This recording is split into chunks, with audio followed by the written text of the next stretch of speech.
In April 2014, Flint switched from Detroit's water supply to save money. Immediately, there were complaints about its taste and smell. In February 2015, the first test showed elevated lead levels. Officials insisted the water was safe. President Obama signed an emergency declaration today for Flint, Michigan, which will bring federal funding to that city as it deals with an enormous and dangerous public health challenge. So the corrosive water basically strips the inside of the pipe? Yes, and expose the lid. There are as many as 25,000 lines just like this in Flint, running from the water main in the street to people's homes, buried 5 to 6 feet deep. The only way to replace them is to dig them up. It's been nearly 3 years since the switch to a corrosive water source leached lead from the pipes and out the faucets. So if the water's safer, why are people still so afraid to drink it? Welcome to Flint. My name is April Hawkins, and I am a resident of Flint, and we are still without clean water. It's like 5 years too long. And people say, oh, Flint is coming back, and Flint is the comeback city. I don't want to be the comeback city. I shouldn't have to be the comeback city. Well, 2014, I was working actually at the Oakland School District. 2015 is when I came and I started working at Genesee County Health Department as the case manager for the water crisis. We go out and do different type of outreach clinics, and we test the lead of the children here in the county. And my job was more so to input those numbers and send them to the state. So I was very excited, again, to kind of help my community. But as I was there, got into it, things didn't look like they should have looked. Children, they were coming in scratching, they were coming in crying, complaining about their skin, their hair. My hair even fell out. So all of those things started weighing on me too, as to what do we do next. I was terrified. I didn't know what to do. My breaking point at the health department was the fact that the community wasn't getting correct information. They kind of downplayed the water crisis, the levels where children was really testing was extremely high. I went actually to my immediate supervisor to let her know that the numbers didn't match that was being sent to the state as the numbers on the papers that we were getting from the residents. She said, don't worry about it. Just do your job and do what you're told. And for me, I just can't just do a job. I'm not entering these numbers wrong. I'm not sending it up as if we don't have a crisis here. I'm not doing it. My husband is my balance, and I called him and I said, hey, they want me to input these numbers as if there's not a crisis. And he said, no, don't do it.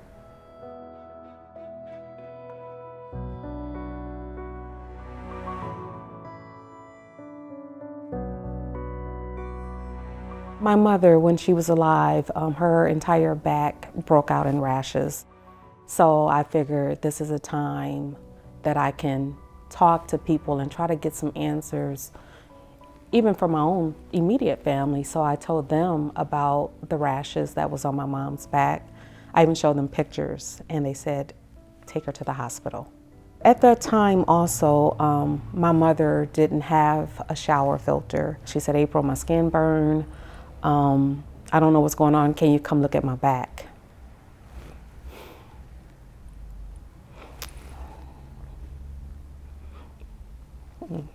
And when I got there and saw the rash, I knew, okay, she needs some help.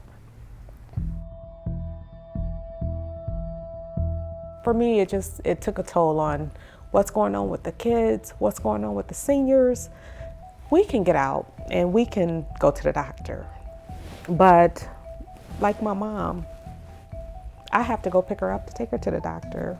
It's like they're the forgotten people here in Flint. I'm sorry, I just get so angry at this thing because it should be fixed by now.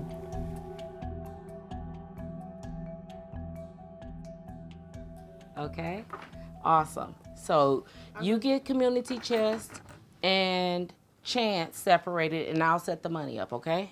Okay. I've lived in Flint my whole life. I was born and raised here in Flint. I'm a home visitor for a program with the local school district here. I go into the homes and I work with parents and caregivers of children from prenatal to the age of 5. As residents here, we were concerned with them making that switch back in 2014-15. When I first started noticing things was going on with the water, color changes in my bathroom with the shower walls, the strong odor coming from the water, and then my hair came out.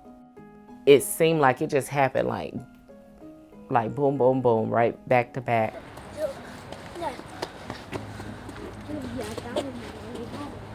My oldest son, Justice, has eczema. Us bathing him in the water, it flared it up beyond any flare-up we've ever seen.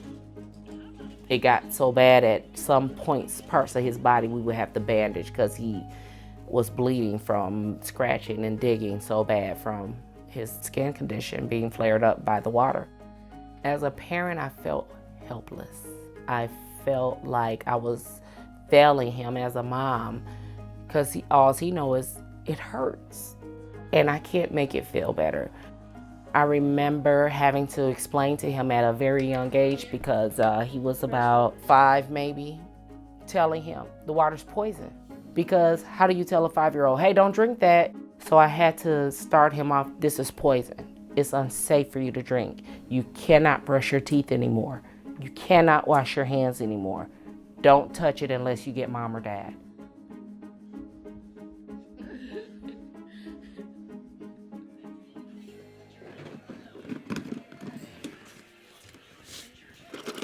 Josiah, what is that? Green triangle. Green triangle. Green triangle? Okay. What is that? What's this one? That's a blue circle. It breaks my heart. It breaks my heart because my baby, he will never have a normal life like regular 5-year-olds. He'll always need support and help.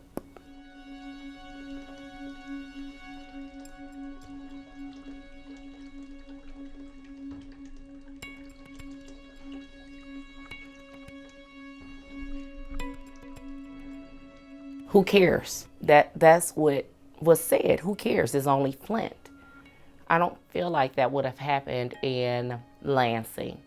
I don't feel like that would have happened in Grand Rapids or Kalamazoo or up north in Traverse City. So I really do believe race played a part in the decision that was made. I'm angry, but I don't know where I want to focus that anger at. And those feelings just stay there.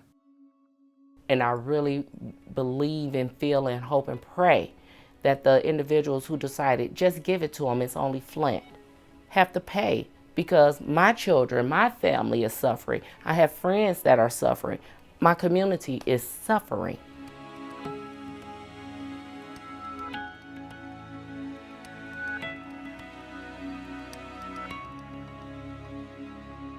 It feels like we've been used and discarded. Like, it's just Flint. We won't worry about it.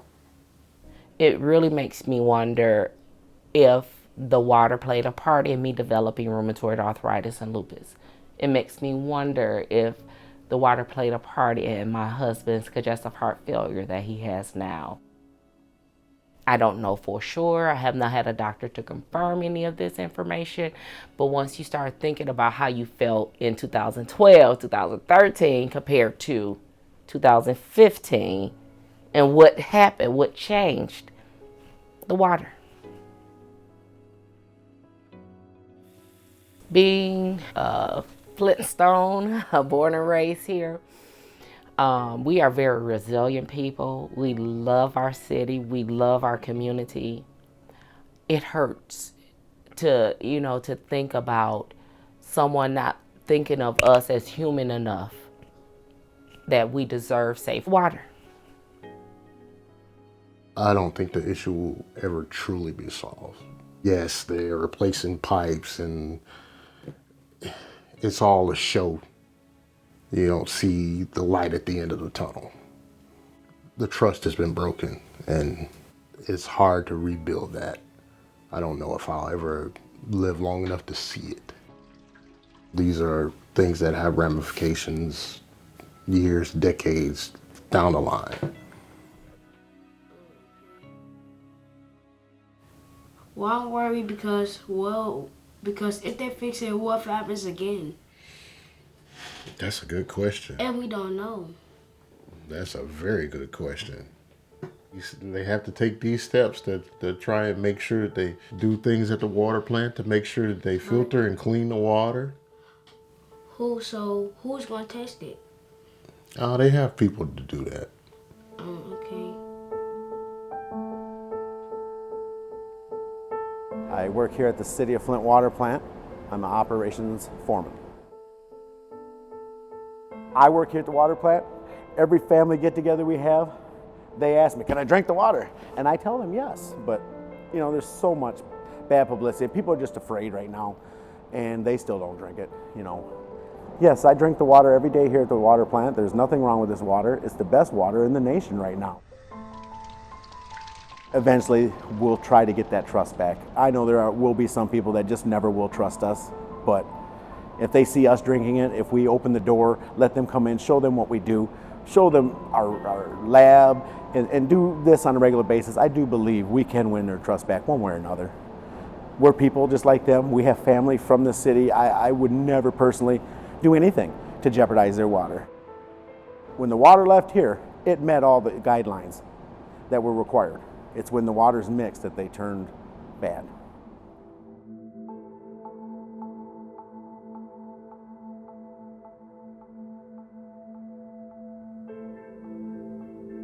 Besides being a water crisis, we talked about this being a public health crisis as well. We talked about it being an infrastructure crisis, economic development, because it touched on all of those things in our city. We want to be where we started before this crisis. Bottled water is a Band-Aid for us. You know, we've been on bottled water for a long, long time. We're on the right path, we're headed in the right direction, but we don't want to be on bottled water forever.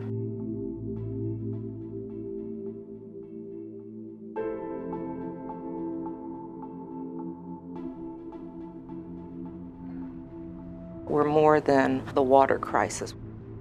We were supposed to have looked at 18,000 pipes by the end of this year, and those that were lead or galvanized, changed them.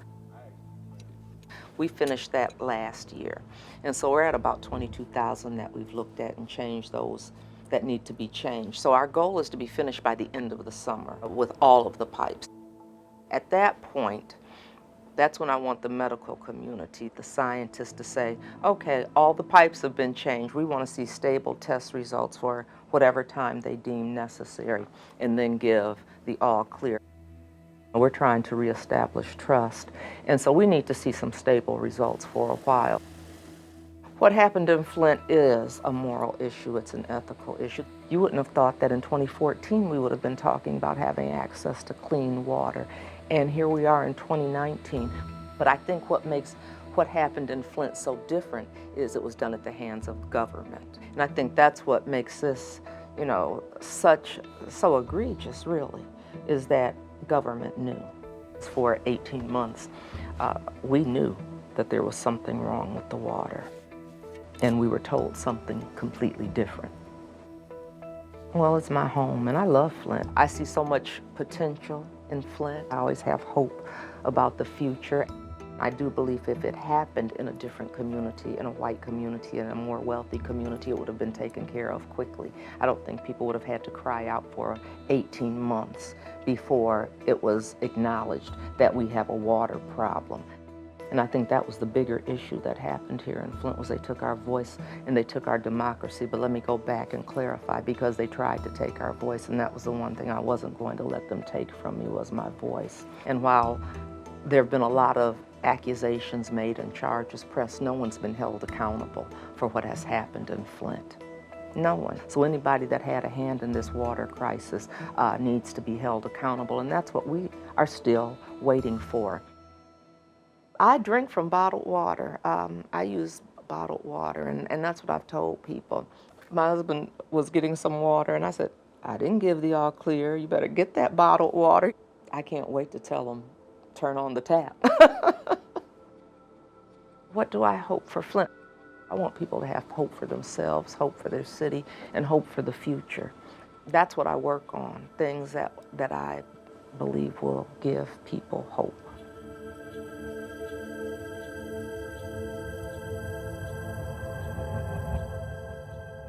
It takes about 7 of these to make a gallon or a pitcher of Kool-Aid for my family. Kind of mastered how many bottles of water it takes to do just about anything here in my kitchen. As of lately, I just had to work it back into my budget to buy water, and it's a lot. If something has to go in my budget, then something has to go. We gotta have water. I'm not just buying it to drink a bottle of water. I'm buying it to cook with. We have to use this to brush our teeth with. So it's not just a leisure bottle of water whenever I don't want tap water. Well, we used to have pods everywhere all over Flint, but those are gone. Now there are 3 locations you can get bottled water from.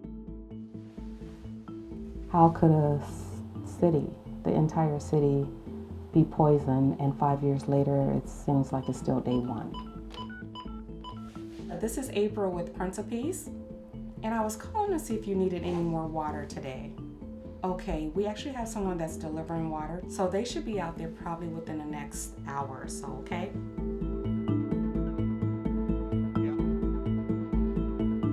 There we go. How many we got? 3 coming out. I told my husband, we gotta do something. We gotta do something about it.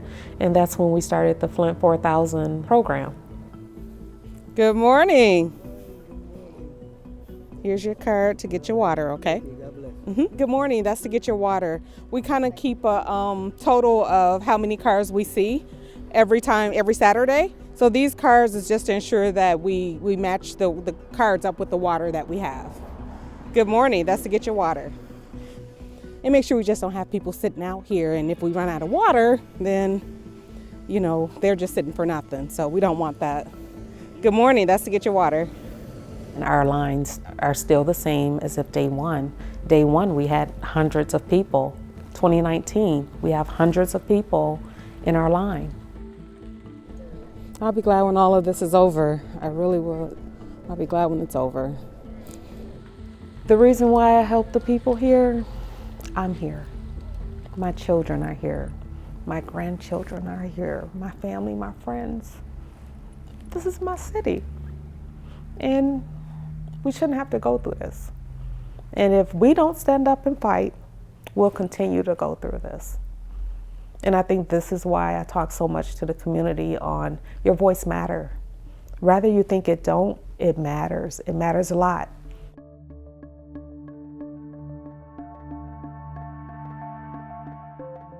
Hi, Miss Jones. I'm actually right here.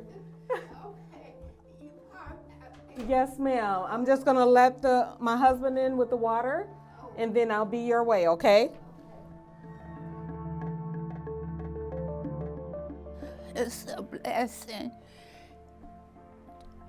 that I can't get it delivered. But as you can see, I have to bring it upstairs, and I can't bring it upstairs. And I hate to bother other people, so I'm just so grateful that you all are able to bring it to us again. Not only me, there's others. I've been getting water since day one. So it's been about 4 years that I've been getting water because I refuse to drink the Flint water. I just do. Now I'm so used to drinking delivered water that it don't even bother me anymore. I don't trust it at all. The government and whoever else has anything to do with it, I don't trust it at all. I don't. Yeah, thank you. And we'll see you tomorrow. I'll be there. Right. You'll be there? You gonna join the choir? One day. Even through this crisis, we have hope that it'll change. And The people that don't live here never will experience what really happened. I need them to understand that this thing is not, it's not gone. It's still here. We're still living this way. And any type of help we can get is needed. Oh, it's nice seeing you again. My fight is that for the injustice with this water crisis, my fight is to help the people the best way I can. And I'm gonna keep doing it until something happens.